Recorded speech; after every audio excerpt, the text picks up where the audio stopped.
Bilmam qanday ayol bo'lgan Alisherning onasi, balki uning aqliga lol qolgan zamonasi, balki sho'xchan bir ayoldir, balki g'amgin bir ayol.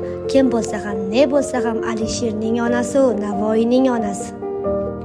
Ona tilim, sen mehr, sen vijdon.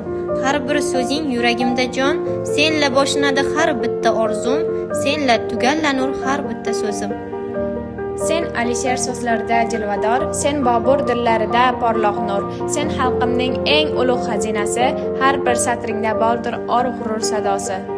Tilni asrash bu eng buyuk fazilat. Tilni sevgan topgay doim saodat. Har bir o'zbek tilini ardoq bilsin, ona tili millatning yuragidir bilsin. Til bayrami, faxrimiz, tantanamiz, bugun har bir so'zda porlab turgan nurimiz. Ona tilim boqiy bo'lgin so'nma aslo, senga sadoqat biz uchun eng yuksak ado. 21-oktyabr o'zbek tiliga davlat tili maqomi berilgan kun barcha O'zbekiston aholisiga muborak bo'lsin.